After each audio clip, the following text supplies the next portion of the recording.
Everyone. I hope you're having a beautiful August day. This day, supposedly, we're supposed to lose gravity for 7 seconds. Smoke a couple bowls, you'll lose gravity. And a couple gummies and you really lose gravity. Oh yeah, the world is supposed to go totally dark today, and then we're all supposed to lose gravity, and we're supposed to... Wait a minute, it's not out of the Bible. I don't know. Rapture? Oh yeah. 7 second rapture. Yeah. Or the rupture can hit you on the balls and really give you a send. Okay, so Roger has some new information to share with us, and he wanted to make sure that he was being inclusive of some of the other tribes that we haven't really talked about. So that's what this presentation is about. So it's kind of a continuation of my pie challenge. Well, I was challenging modern man to show me a use for the number that they use for pi in this modern age. What was it? 317, whatever you call it. 3.14, so on and so forth. And I'm still putting out the challenge for someone to show me what you use that number for. Show me proof. It's my pie challenge. This is the second challenge now. I put first challenge about almost a couple weeks back. No response. Crickets. This is the second time I'm putting out the pie challenge for modern man to show me how smart you really are. Ha ha ha ha. But you're not smart at all. I'm not that smart either, but at least I'm not the dullest tool in the shed. Oh. So, but anyway, what I'm trying to do here is try to include, because we've been covering the Northwest Coast tribe, which I'm from. The Chinook is where this originated. I've been covering the Southwest area, Dene, where Colleen's from, the Pueblos, where I'm living here, covering the Tono O'odham in southern Arizona, and all the way down into the Ute Aztecans down in Mexico City, and including the people down in Apuana Valley down in Ecuador, and prayers to the people down in Colombian Ecuador for the earthquake that they're suffering right now, and for the people that have lost their loved ones, and pray for their safety right now. And but I come to the conclusion that I didn't want to leave out one important group who was probably starting to feel like, oh, maybe we're dumb as rocks out here and we don't mean anything. And I'm talking about the Plains tribes, the tribes up near Wyoming and the Dakotas, which would be the Lakota and the Dakotas, the Blackfeet tribes up near the Canadian-Montana border, and even all the way up in Canada itself, where a lot of the what I'm talking about are at. Up in that area, they don't use mounds, they don't use temples, they don't use pyramids or any of that. What they use are medicine wheels. Okay, so you want to make sure to include them because they are part of this whole global trade network and ancient knowledge related to... Oh, what might see is there's just a pile of rocks sitting out in the middle of nowhere in the middle of the plains. That's what a lot of non-natives with think. With a lot of buffalo chips laying around it. Yeah. But they don't understand how it's... even native people don't understand how it works. That's why I'm doing this right now, because it's getting lost in the cultural nonsense, the colonial... bullshit, I should say, history that we're being taught. And being replaced, they're replacing our real culture with this Disney version that they want us to be, well, we're just a walking stereotype. But what I'm going to do is include the medicine wheel, because I want to get the Plains tribes, the tribes in Canada, the Blackfeet, and the tribes that are up north to be included in this thing so that they don't feel left out, because I've been covering everybody else. I kind of saved them for last because there's a reason I did save them for last, and it's not because they're not important. It's because it's important for my presentation for what I'm doing, even with the solar storm research that I'm doing. So my challenge is today I'm going to use our 3.25 to show you how it's utilized in using 3.25 on the medicine wheel. Okay. And the medicine wheel that I'm using an example from is from Wyoming. It has 28 spokes. And there's 28 spokes on this thing that go all the way around. This is the diagram of it. 28 spokes. And if you go around 13 times, 2, 3, 4, 5, 6, 7, 8, 9, 10, 11, 12, 13, all the way this way, and count all of the days. 28 spokes times 13 equals 364 days. You add the next day to that, 365 for the following year. And that's how you... And that is the beginning of the next indigenous solar year. Yeah, the next solar year. Yes. So basically what I showed you using 28 spokes as using for individual days and using 13, I'm able to show you how it was utilized to calculate an entire 364-day year, basically. Okay. So that's why I was using 13 and the 28 spokes, which is, the basic part of it. This is the basic part here. Now we're going to get down to the how to use the 3.25. As a refresher, this is the equation for getting to our pi that we use, the 3.25 pi. 26 divided by 16 equals 1.625. That number right there is what we call the golden mean ratio. From that golden mean ratio number of 1.625, you times it by 2, and that gives you 3.25, which is rational pi. The pi that I'm going to be utilizing to show you how this medicine works. Medicine wheel works with the pi and the number and how to use it in their calculations. So now that I showed you how we came up with 3.25 or our rational pi, there's this little dividing line right here. I'm going to show you by example how it's used now. Using 3.25 on the medicine wheel. See all of these 28 spokes right here? Yes.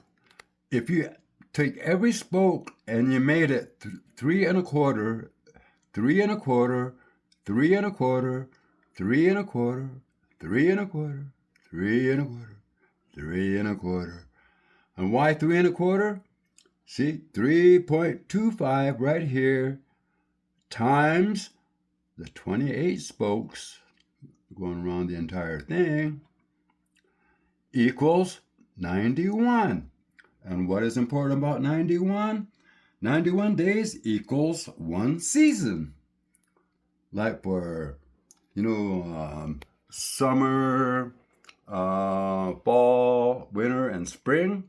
That's the 91 days that what it represents. So that 91 equals 1 season. By using the 3.25 times the 28 spokes on here, I'm able to calculate 1 season, 91 days. 7 spokes on here times 13. And what does that mean? Means that for every spoke, for every 7, how would I say that? There's 7 spokes. 1, 2, 3, 4, 5, 6, 7, right here. That's the 7 spokes. Each of those spokes represents 13 days. And why am I saying 13 days? Well, if you look at the 7 spokes again from east over here, see that's the first 13 days. You add 13 to that, 26. You add 13 to that, it makes 39. And you add 13 to that, it makes 52. You add 13 to that, it makes 65. You add 13 to that, it makes 78. You add 13 to 78, it gives you 91. There's that number for a season. 1, 2, 3, 4, 5, 6, 7. See? 7 spokes. 13. 91. Now that we know there's 91, we'll start by showing how the seasons are represented on here. You see where it says east in spring here? That would be considered 0 day of the beginning of spring where 91 is at. So when you go, wait a minute, I did this wrong. Let me see, am I doing this right? Spring, oh, okay, I got it now. Yeah, from spring, you add 13 days, and then you go to 26, and then 39, 52, 65, 78, and then when you hit 91 down here, you're going from spring to summer. See? 91, 91. Now watch. 1, 2, 3, 4, 5, 6, 7. There's those 7 spokes again. There's 91 again on this side. So from this one on the summer, you got 13 days of summer, 26, 39, 52, 65, 78, and then the last day of summer hits right here at the 91, which is the beginning of fall. So if you look at fall as 0 for fall, then you go 13 again, 26, 39, 52, 65, 78, and where does it take you back to? 91. 1, 2, 3, 4, 5, 6, 7. There's those 7 spokes again. So now you're going through fall, and now you're hitting the first day of winter. And the first day of winter, winter is 13, 26, 39 days in the winter, 52 in the winter, 65 in the winter, 78 in the winter. And then after a while, you come all the way back to where you started all over again, to 0, to spring. Wow. So that's how the ancients calculated the 91 days, which was used by 28 times 3.25, or use non-rational pi, which makes 91. And each of these 91 represents these 7 spokes, which is all of these 4 seasons, which completes an entire year. So you look at it this way, that this thing can calculate a season as well as being an annular calendar. There's a lot of stories about it being aligned to solstices and equinox, which I don't doubt. It probably is in there. But right now I'm just trying to show you how the ancients utilized it as a calendar for keeping, and how they utilized the rational pi, the 3.25, in order to make this work. And why am I saying 3.25? Because it's the same number that's used on the Mesoamerican Aztec calendar stone. It's the same number that's used on the 16 Zia symbol. It's the same number that's used on all of these ancient monuments as 3.25. And all I did was apply that 3.25 to how it operates with the medicine wheel. It's basically a calculator. It could tell you when to go out and harvest, when to plant, and when the seasons are going to change. It might be important to know when fall and winter are going to come, because if you're in Canada, you don't want to be stuck out there in the middle of winter and not know. You freeze to death. So basically, this is their calendar. Now, I'm going to show you something that is kind of tied to this. Oh, okay. And I actually had a connection I wanted to make too, but okay. I'll wait. Now that I showed you how this works with that, see Earth, 13, 28, 364, there's that 91, 364. But now look, Mercury, 13 times 9 makes 117 days for Mercury to go around the sun. That's the synodic cycle, yep. See that 9? You take that 9 times 3.25, it gives you 29.25. It takes 29.25 days in order for Mercury to go around the sun. You times that by 4, it gives that 117 again. Venus, 13 times 45 makes 585. You take that 45 and you times it by 3.25. It gives you 146.25, or 146.25. You times that by 4, and that gives you that number 146.25, and then it gives you 585. And then down here at Mars, 13 times 60, 780 for it to go around the sun. You take that 60.325, it gives you 195. 195 days for Mars to go a quarter orbit. See, there's 4, makes 780. So basically, not only can that number predict the seasons for Earth, it can predict all the seasons for all of the planets. I only did the inner planets. For Mercury, for Venus, for Earth, and for Mars. And that's Martian seasons. Right. So basically, you could predict the seasons for all of the planets. They all have seasons like Earth, similar, just different days. That 13 also is important for another reason, too.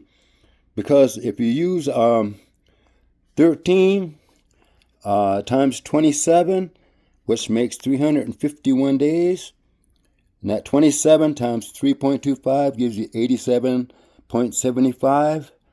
You take that 7.75, and that's at 4 again, and it gives you that 351. Why is that important? That quarters all your solar storms for the 351 solar storm. And not only that, if you use 13 times 540, which is another solar storm cycle, it gives you 7,020. You take that 540, times it times 3.25 again, pi, gives you 1,755. 1,755 times the 4 seasons for the quartering of the solar storms. So it gives you that 7020, that number again. So it tells me that it takes 1,755 days for it to go a quarter rotation for that solar storm. This solar storm down here tells me it takes 87.75 days to make a quarter rotation for the solar storm before it comes around. So that 3.25 can be utilized for all kind of other purposes just besides the medicine wheel. I had to show the medicine wheel before I could show these because you wouldn't understand any of this until I showed that. Then I can show how it works to the planets, the solar storms, and all that stuff like that.